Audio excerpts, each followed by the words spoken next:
আসল কালপেট জিনিয়া স্মৃতি ফিরে পেয়ে সকল সত্যি শুভকে জানালো আদ্রিত। হ্যাঁ বন্ধুরা, এমনটাই দেখতে পাবো আমরা গৃহপ্রবেশ ধারাবাহিকের আগামী পর্বগুলোতে। সৌমিত জিনিয়াকে বলে, আমরা দাদা ভাইয়ের স্মৃতি ফেরানোর জন্য একটা প্ল্যান করেছি, সেখানে তোমার হেল্প লাগবে। জিনিয়া তখন নিজের মায়ের শরীর খারাপ এইসব বলেই সেখান থেকে চলে যায়। তারপর সকলে মিলে অয়নাকে অ্যাক্টরের ক্যারেক্টারটা করতে বলে, আর আদ্রিত ও শুভর পথ চলা সকলের সামনে দেখায়। সেবন্তী তখন আদ্রিতকে বলে, তোর কিছু মনে পড়ছে?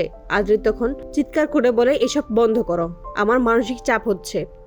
মোহনার বাড়িতে যখন ছিলাম তখন ও আমায় জোর করতো না। এই কথা শুনেই শুভ মন খারাপ করে। সে তখন বলে, এই ধরনের কথা তুমি বলতে পারলে? তুমি ফিরে এসেছো, এই বাড়ির প্রতিটা মানুষ কতটা যে খুশি হয়েছে তুমি ভাবতেও পারবে না। আমরা তোমাকে মানসিক চাপ দিচ্ছি, আসলে কি বলতো, তোমার কাছে আমরাও অচেনা আর আমার কাছে তুমিও। আমি এই আদিকে চিনতে পারছি না।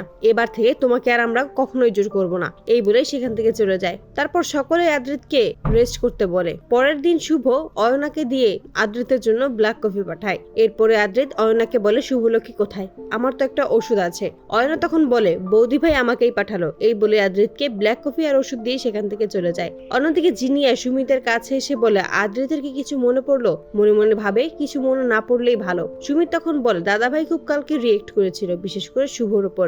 এটা যখন বলে জিনিয়া খুবই খুশি হয়ে যায়। সে ভাবতে থাকে বেশ হয়েছে। সুমিত চলে যাওয়ার পর তুলির ফোন আসে। জিনিয়া তখন সুমিতের ফোন থেকে তুলির নাম্বারটা ডিলিট করে দেয়। আরেকজনকে ফোন করে বলে, তুলি কেন ফোন করছে? অন্যদিকে শুভর সাথে আদ্রিতের মুখোমুখি হলে আদ্রিত শুভর পাশ কাটিয়ে চলে যায়। সেটা দেখে শুভ মনে মনে বলে, আমার জন্য যদি তোমার অসুবিধা হয় তাহলে আমি কোনোদিনও আর তোমার পথে আসবো না, তুমি তোমার মতো করে বাঁচবে।